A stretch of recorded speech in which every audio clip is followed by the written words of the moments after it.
Bueno, la verdad que vamos a ver un tema muy bonito que es el cáncer colorectal no hereditario, sacado por la misma guía de práctica clínica. En realidad este tema es bastante extenso y bastante dificultoso porque a pesar de que la guía de práctica clínica es corta, nosotros podemos tener algunas otras consideraciones importantes rescatables para a esta patología, para este tamizaje. Pero bueno, importante reconocer que de este cáncer colorectal, antes de eso nosotros podemos encontrar ciertos pólipos que nos pueden generar el cáncer colorectal y pues de ellos el principal es el pólipo adenomatoso. Ese es el que con más frecuencia ahorita lo vamos a comentar. Para ello normalmente, bueno, para ello, a ver, un segundo. Para ello, normalmente hay que saber que en realidad el cáncer colorectal es muy amplio. De hecho, es el tumor más frecuente después del de pulmón, en caso de hombres, y en el caso de las mujeres de mama. Es de frecuencia.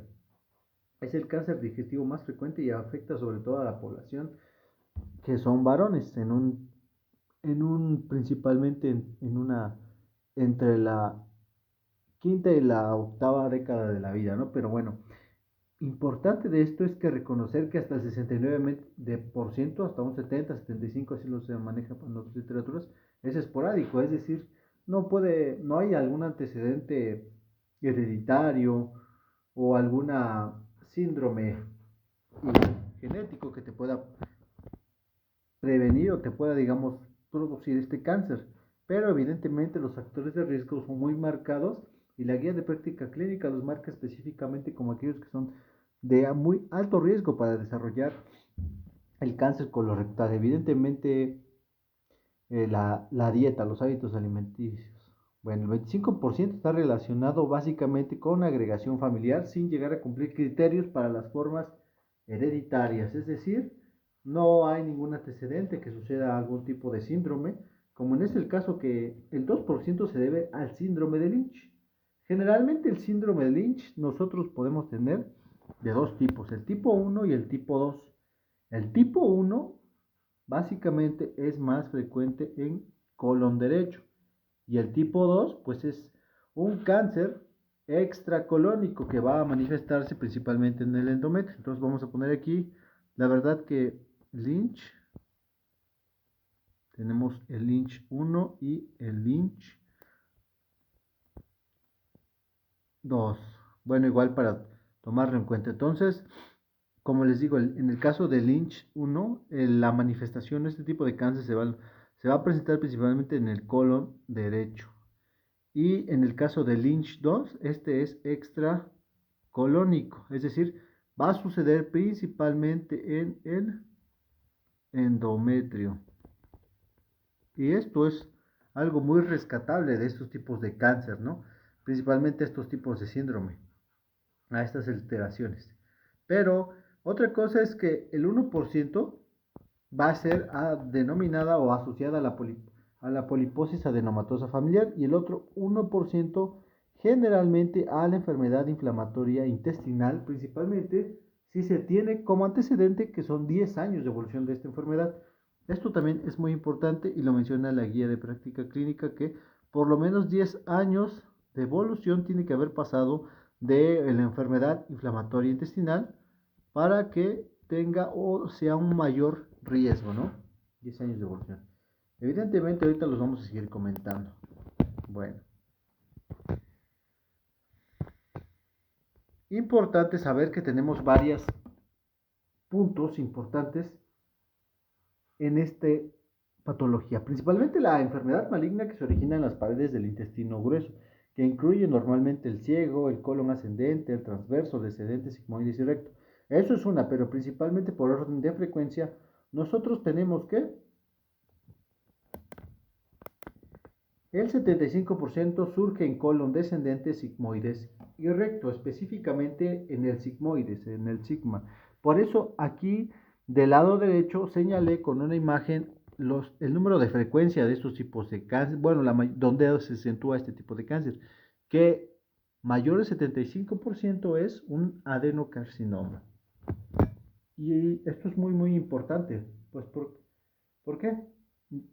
Porque, perdón, no un 75, un 90%, 95% de estas cáncer son adenocarcinomas. Eso es lo más importante, ¿no? Y pero sobre todo la localización. El sigmoides se presenta aquí en primer lugar como el orden donde el cual va a situar por la localización. Entonces tenemos que el primero en el colon sigmoides o en el sigma específicamente. El segundo lugar tenemos en el rectum, que pues básicamente por colon descendente hablábamos de toda esta parte o colon izquierdo. Entonces, importante saber que en el colon izquierdo está la mayor frecuencia de cánceres. Por otro lado, tenemos en el caso del, del colon ascendente, donde está básicamente eh,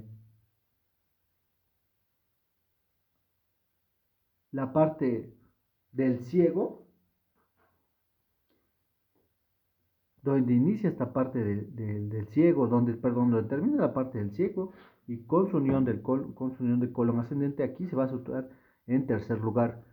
Algo muy importante que nos habla y que nos menciona la guía de práctica clínica, es decir, que entre más proximal sea el cáncer colorectal, obviamente quiere decir que esto es más frecuente en los ancianos. Normalmente, eh, dependiendo también de la misma localización, va a haber cierta sintomatología.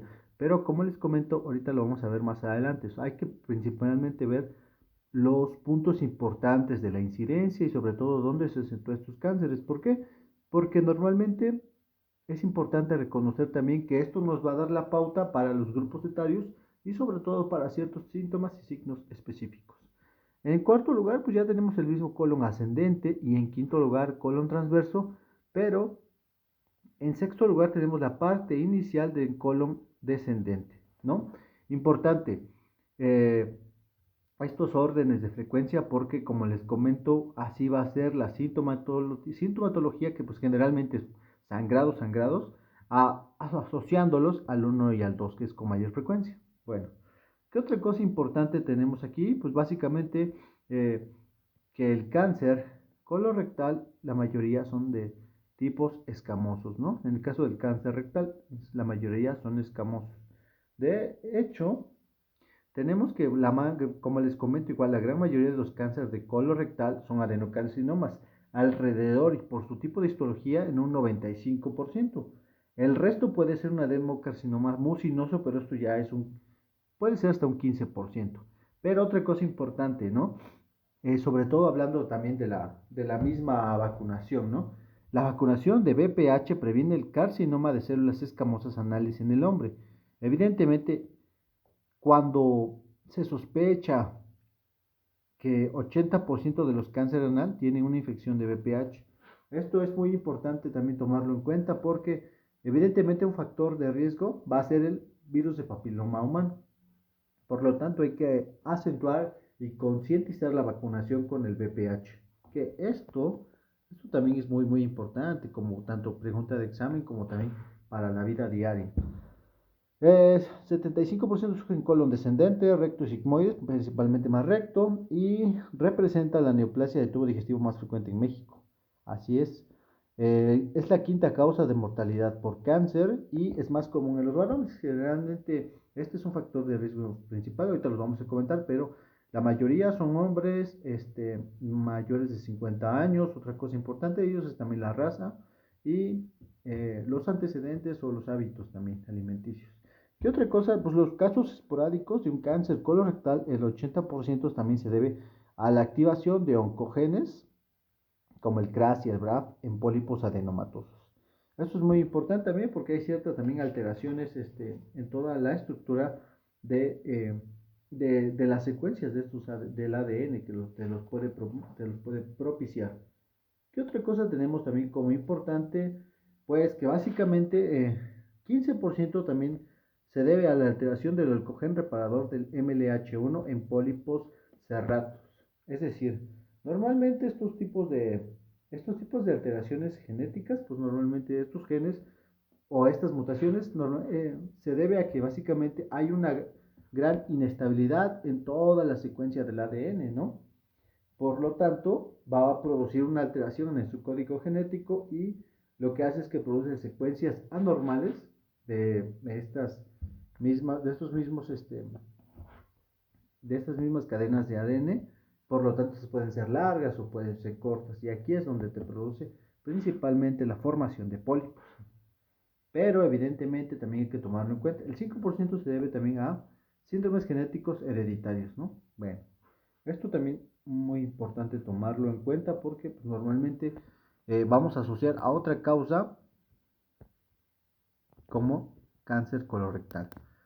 Y pues también, me gusta mucho esta diapositiva porque aquí de un lado ya le puse lo que marca con gran frecuencia lo que marca la guía de práctica clínica, pero de este lado ya lo resumimos y le agregué un punto importante que ahorita lo voy a comentar.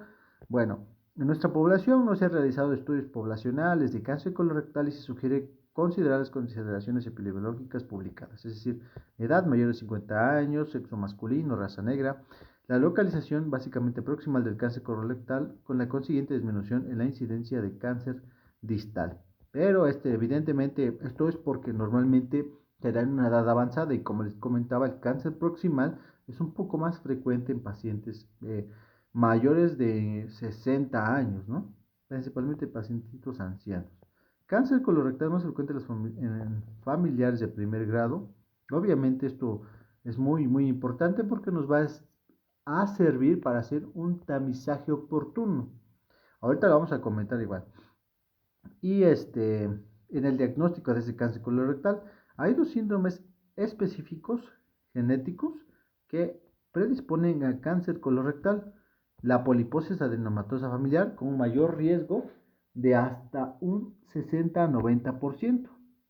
Y ahorita se los voy a comentar. En el caso de la poliposis adenomatosa familiar, pues es básicamente, es igual una enfermedad que te da síndrome de poliposis, ¿no? Es decir, muchos pólipos. Pero normalmente se debe a la mutación del gen APC en el cromosoma número 5. Esto sería lo más importante, ¿no? La mutación en el cromosoma número 5 del gen APC y pues te va a producir muchos pólipos. En el caso de la poliposis adenomatosa familiar. Y por otro lado tenemos el cáncer colorectal hereditario no asociado a poliposis.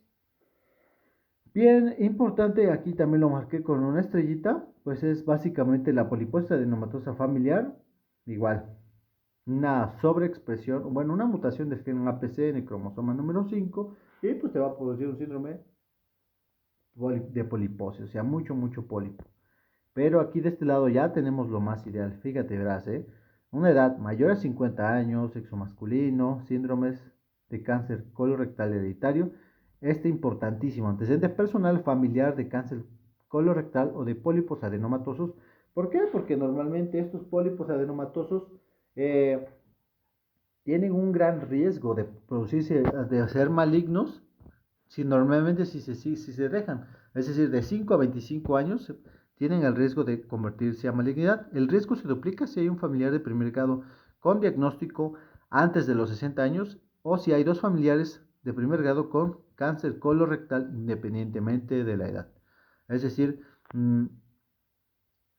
importante tomar esto en cuenta porque te va a predisponer a que a tus pacientes con mayor frecuencia les hagas su tamizaje de forma oportuna y los identifiques como pacientes de riesgo intermedio, de riesgo bajo, riesgo intermedio y de riesgo alto. Una enfermedad inflamatoria intestinal, igual ya lo comentamos, radioterapia abdominal, el tabaco y la uterosigmoidostomía, ¿no? El tabaco igual es un factor de riesgo muy fuerte.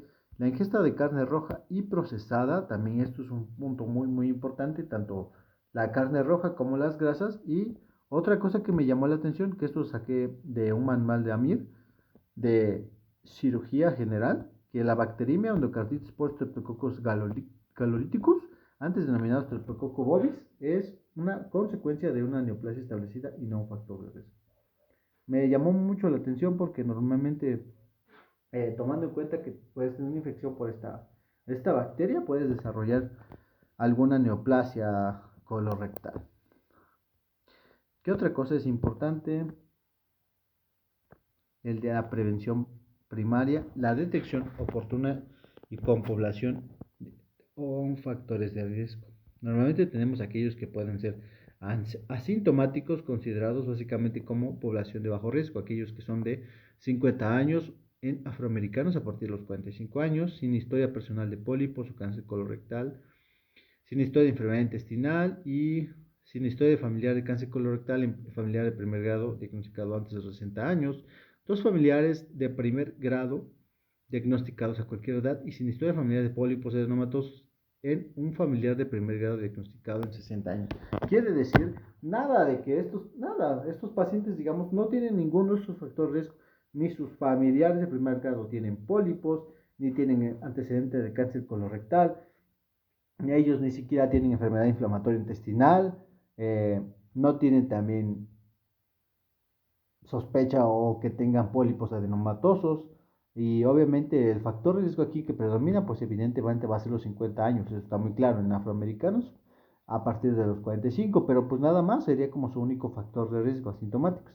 Que más adelante les voy a mostrar un cuadro que ya ha resumido de todo ese tamizaje, pero pues en ellos pues hay que hacerle su eh, test de sangre oculta en heces cada año, ¿no? Pero bueno, esto es muy importante porque hay que reconocer los factores de riesgo de los posibles pacientes que pueden ser de bajo grado, ¿no? Y qué otra cosa, esto también importante, la población de riesgo intermedio. Aquí ya cambia la cosa porque normalmente son individuos que tienen pólipos adenomatosos y amatosos en cáncer de colon o recto, perdón, en colon o recto.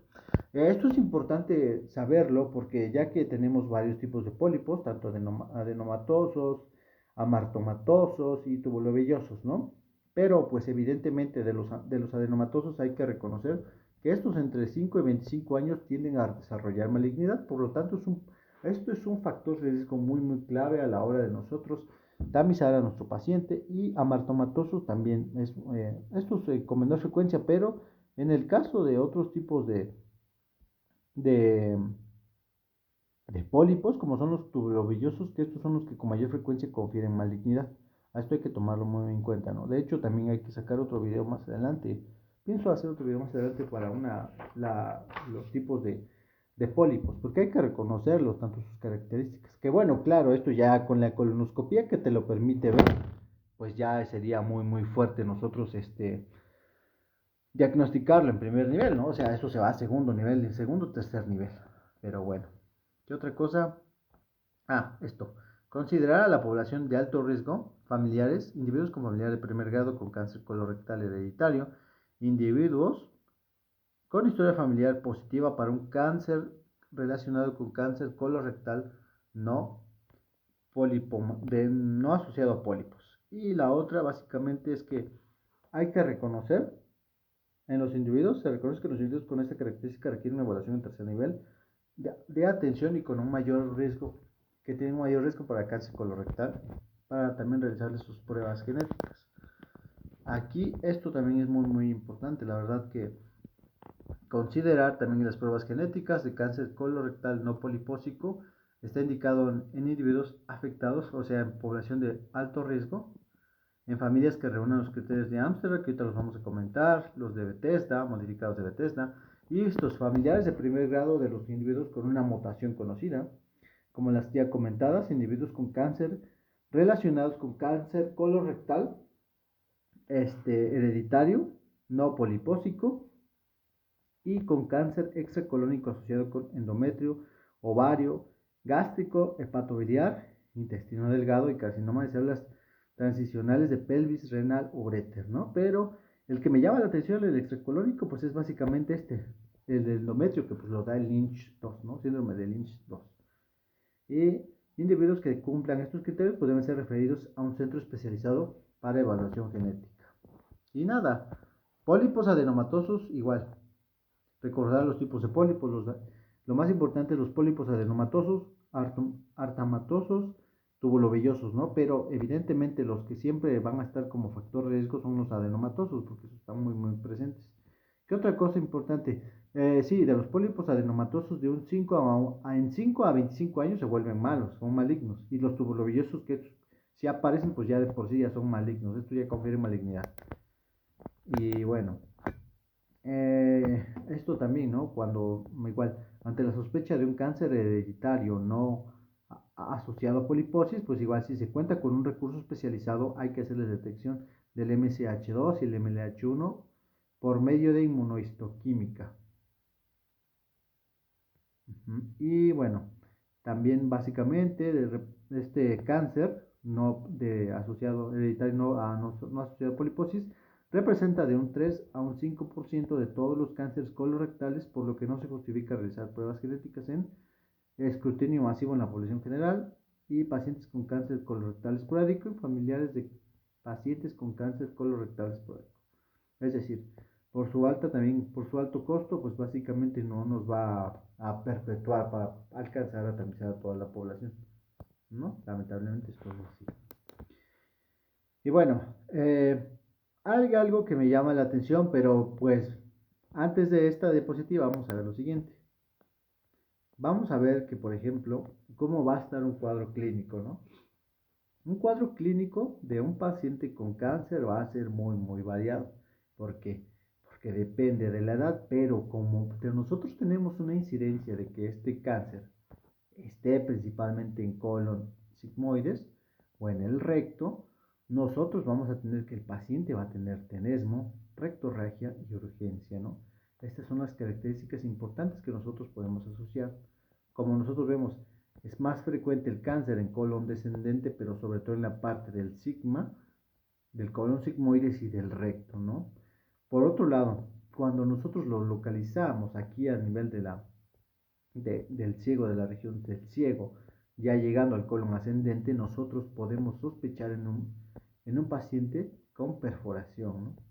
Que este se perfore, porque esta zona de transicional del intestino delgado al colon va a ser un poquito más lábil, ¿no? Perforación. ¿Y qué pasa cuando nosotros tenemos un paciente que tiene un cáncer a nivel de un colon ascendente? Pues el primer dato clínico que nosotros podemos sospechar va a ser una anemia ferropénica. Y bueno, estas son puntos importantes. Otra cosa que tenemos que tomar en cuenta es que en pacientes con cáncer de colon los signos y los síntomas van a ser síntomas identificados, van a ser dolor abdominal, cambio en hábitos intestinales, pérdida de peso, presencia de sangrado rectal, rectorragia, hematoquesia o melena, y un subgrupo de pacientes presenta anemia microcítica y hipocrómica sin etiología aparente.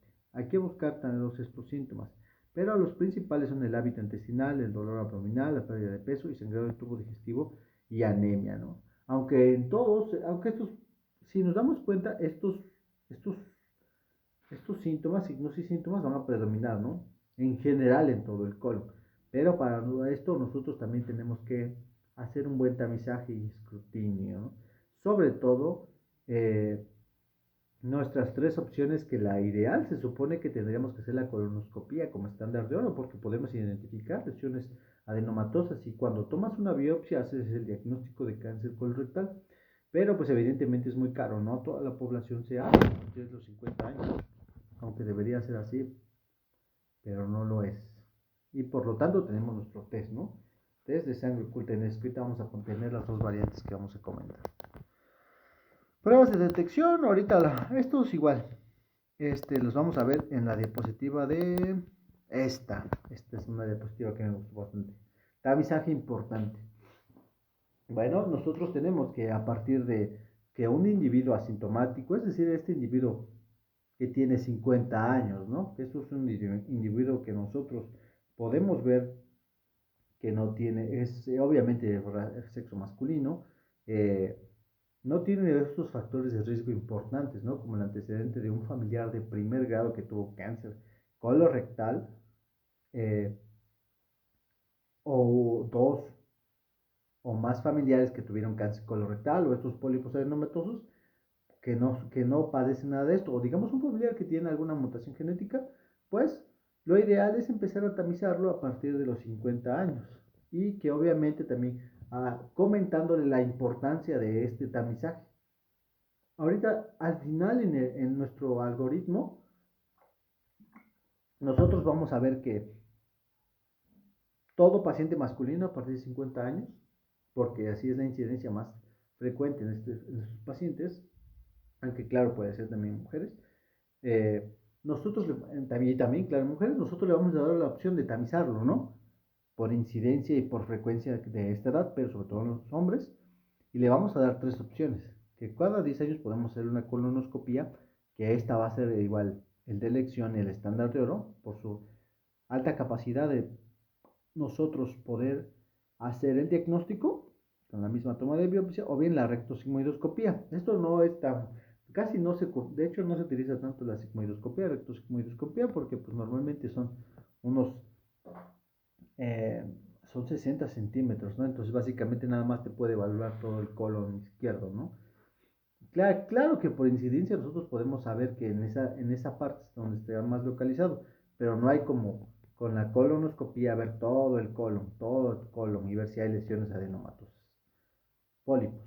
O bien cada año a través de un test de sangre oculta en heces. Nosotros tenemos dos tipos de test, el de guayaco y los anticuerpos contra la globina humana. Básicamente estos dos son anuales, ¿no? Pero así lo marca la guía de práctica clínica, que son anuales. En México, pues obviamente es anualmente este test de sangre oculta a partir de los 50 años, ¿no? Que estén asintomáticas y como les comento que no tengan antecedentes familiares de cáncer colorectal. Esto es muy importante, este es un test químico, el de guayaco, y el otro es un test inmunológico contra anticuerpos de globina humana. En caso de que por alguna razón estos dos salgan positivos, hay que realizar una colonoscopia. La colonoscopia es el estándar de oro para diagnóstico de cáncer de colon y de pólipos adenomatosos. Claro, estos pólipos adenomatosos hay que tomar en cuenta que se pueden volverse malignos de 5 a 25 años y con toma de biopsia. Pero resulta que tenemos algo importante. Tenemos estos falsos positivos, ¿no? Que nos pueden dar una test de sangre oculta en heces igual positivo. Que sean, pues básicamente, la ingesta de AINE antes de esto, carne roja, la aspirina y la vitamina C. Ahora, con esta diapositiva yo me puedo pasar a esta parte.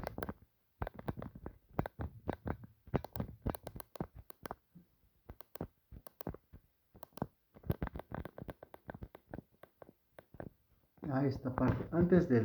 ¿Qué hay que hacer antes del test de sangre oculta en heces?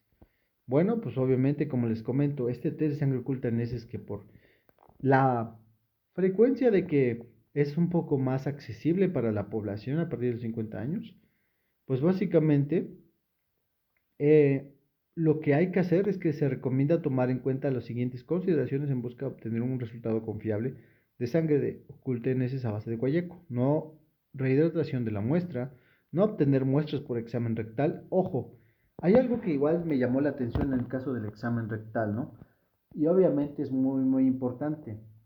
El examen rectal o dígito rectal no es una forma de hacer diagnóstico de cáncer de colon. ¿Por qué?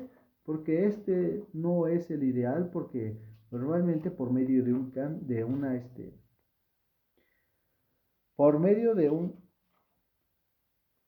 una exploración dígito rectal, nosotros no podemos determinar una lesión, que en este caso puede ser una lesión de pólipo, ya que por ejemplo no podemos detectarlo porque estas lesiones son de 10 milímetros o mayor, ¿no? Tiene que ser a fuerza de 10 milímetros mayor para nosotros para poderlas identificar, pero se supone que nada más se puede realizar bajo la recomendación de buscar un diagnóstico diferencial, eso sería todo, ¿no?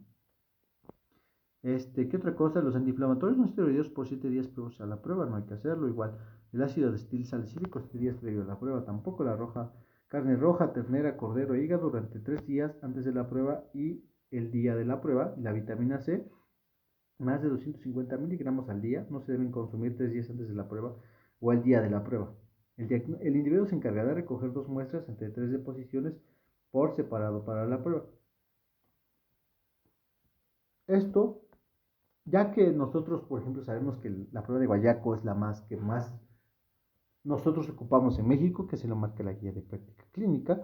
Claro, tenemos esta y la inmunohistoquímica, ¿no? Pero evidentemente la misma guía de práctica clínica te dice puedes ocupar cualquiera de las dos. Entonces, Lo ideal es que nosotros, por ejemplo, en el caso de primer nivel, tengamos esa capacidad de concientizar y de educar al paciente cómo se va a hacer ese examen, ¿no? ¿Por qué? Porque normalmente nos va a dar un mejor resultado, ¿no? De la misma prueba y poder tener este resultado, evidentemente, si sale positivo, obviamente mandarlo de referencia a la unidad quirúrgica para que siga con el protocolo. Y bueno, esto sería lo más importante, ¿no? En cuanto a realizar antes el test de sangre oculta en heces. Esto realmente es muy importante que a todos nuestros pacientes concienticemos que se realicen este test de sangre oculta en heces cada año, ¿no? Porque pues sí nos vamos a evitar de que más adelante tengan un cáncer colorectal y como les comentaba, este es el más frecuente del tubo digestivo y el segundo más frecuente después del cáncer de pulmón y del cáncer de mama. Y vamos a seguir continuando. Ya vimos esto, las pruebas de detección también. Otra cosa importante también son los marcadores más útiles que nos pueden servir también para diagnosticar, pues es el antígeno carcinoembrionario y el CA19, al igual que el ovario, ¿no? Bueno, otra cosa que es muy importante saber nosotros tomar en cuenta a un paciente si es de riesgo promedio, es decir, sin factores de riesgo, claro, y aquel que tiene un riesgo aumentado. Por ejemplo, aquel que tiene una edad mayor o igual a 50 años, pero tiene una ausencia de pólipos, es masculino, claro, tiene ausencia de historia de pólipos, adenomatosos o sesiles aserrados, que son igual los que tienen bueno, en el caso de los adenomatosos, que tienen a convertirse malignos en 5 a 25 años. Y la otra, el antecedente, sin antecedente de enfermedad inflamatoria intestinal. Por el otro lado, no tiene igual, sin historia familiar de cáncer colorectal. A todos sus pacientes igual. Nosotros les sugerimos realizarse el test, o que si dicen que sí, también se realiza, si no, pues tampoco también. No entran al protocolo de estudio, que todos deberían entrar a partir de 50 años. Y riesgo aumentado, pues es básicamente la historia personal de pólipos adenomatosos o aserrados, un cáncer colorectal, enfermedad inflamatoria intestinal, por lo menos aquí, como lo menciona, 10 años de evolución, historia familiar de cáncer colorectal, igual, en estos pacientes, luego hay que hacerles su colonoscopia. De hecho, ellos pasan luego a hacer colonoscopía, ¿no? Pero bueno, aquí ahora tenemos este cuadro también muy importante. ¿Qué hay que hacer, no? Básicamente, si tenemos igual todos estos datos también sacados de la guía de práctica clínica, que es la que nos rige actualmente para hacer el tamizaje y la detección. Historia familiar de cáncer colorectal, o sea, de igual o mayor a un familiar de primer grado. Nosotros iniciamos colonoscopía a los 10 años, a los 40 años, o 10 años antes de la edad del diagnóstico. Es decir, si este paciente, por ejemplo, tiene este cáncer, la aparición de este cáncer, básicamente la tuvo a los 45 años, nosotros tenemos la obligación de realizarle una colonoscopía a los 35 años. Es igual, un poco más o menos similar, ¿no? A lo que sucede también con cáncer cervicouterino, que lo vamos a ver en otro video, esperemos hacerlo así. Y bien, por lo menos igual, enfermedad inflamatoria intestinal, que sea mayor a 8 años al inicio de los síntomas, pues nosotros tenemos que hacer la obligación de hacer una colonoscopía anual. Claro, lo importante es aquí tomar en cuenta estos factores de riesgo y más o menos como por cuánto han estado, ¿no? Obviamente que en una enfermedad inflamatoria intestinal, nosotros igual por las características clínicas podemos sospechar que estos pacientes tienen pólipos. Pólipos y los que con mayor frecuencia pueden estar son los adenomatosos. Mayor de 8 años al inicio de los síntomas, es decir, nosotros podemos explicar que esto sucede porque normalmente de 5 a 25 años, en el caso de sugerir y especular que tengan pólipos adenomatosos, van a estar desarrollando malignidad en ese periodo de tiempo. Bien, historia personal de cáncer colorectal tiene que seguir según guías de vigilancia de cáncer colorectal, que esto lo vamos a ver más adelante.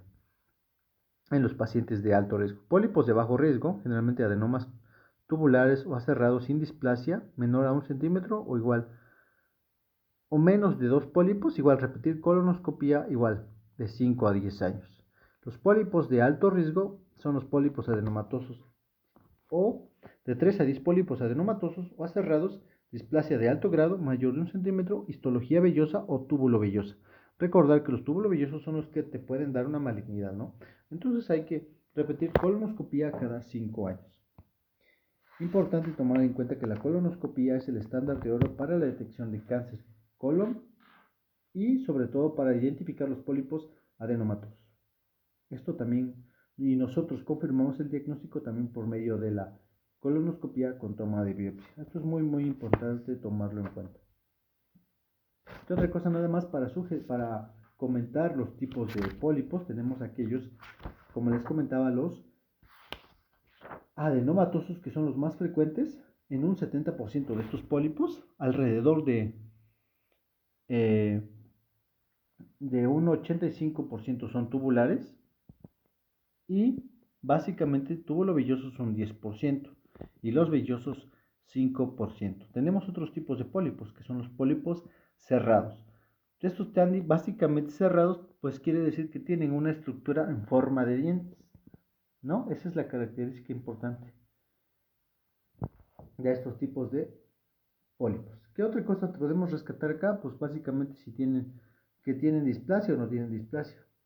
Esto es muy importante porque pues básicamente a partir de nuestras clasificaciones de TNM, pues nosotros podemos decir que si tiene una displasia de alto grado, está básicamente un carcinoma in situ. Y bueno, estos también habríamos que seguirlos vigilando. Y comentamos lo siguiente. Referencia segundo nivel.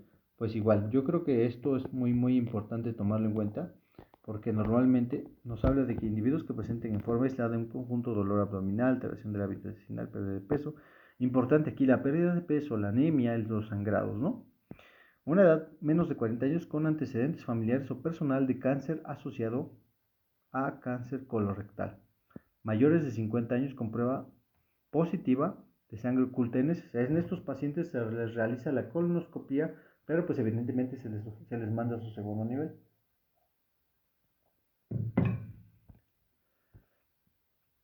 ¿Qué otra cosa? También la anemia microcítica hipocrómica sin causa aparente, junto con la pérdida de peso, pues nos hace sospechar principalmente en un tipo de cáncer localizado en el colon ascendente. Derivarse también a consulta externa, medicina interna, gastroenterología, segundo nivel, para la toma.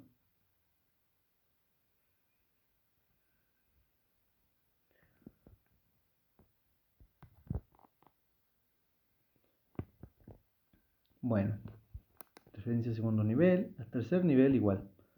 Ya tenemos a nuestro paciente, ¿no? Con diagnóstico de cáncer de colon, igual. Se necesita un manejo multidisciplinario para poder realizarles su tratamiento, que generalmente el quirúrgico es el tratamiento importante en estos pacientes, pues, quitar la parte de colon. Y ya de acuerdo a criterios se añadiría quimio y radio. Importante la vigilancia y el seguimiento. Básicamente que en los individuos de bajo riesgo igual. La recomendación internacional es de sangre oculta neces anual a partir de los 50 años de edad. En el riesgo intermedio, igual. La realización de la colonoscopia para detección de lesiones premalignas asociadas, se recomienda hacerlo cada 5 años. Y otra cosa importante es que la evaluación de la colonoscopia cada 2 años en los de alto riesgo con cáncer hereditario o síndromes genéticos que te pueden hacer producir un cáncer colorectal, y su primer estudio hay que realizarlos a los 18 años. Esto ya lo comentamos, igual sobre el tamizaje. El estándar de oro siempre es la colonoscopia, pero evidentemente como es muy cara no le alcanza a cubrir a toda la población, y pues lo que hace es que nos ayuda a identificar los pólipos adenomatosos, que son los que con mayor frecuencia hay, y nos hace un diagnóstico porque también nos ayuda a tomar biopsia. ¿Qué otra cosa importante? A todo individuo sintomático hay que realizarle su sangre oculta en heces cada año, igual. La que se realiza más frecuente es la parte, el test químico, que es el de Guayaco, y igual, positivo, colonoscopía, y se manda a segundo nivel. Importante reconocer estos falsos positivos, la N, carne roja, la ACE y la vitamina C, que hay que evitarlos por lo menos 3 días, 7 días, dependiendo de que sea. Por ejemplo, la vitamina C y la ACE, pues hay que evitarlos por lo menos 3 días antes. Y los AINES también, ¿no? 3 a 7 días antes para que tengamos un mejor resultado.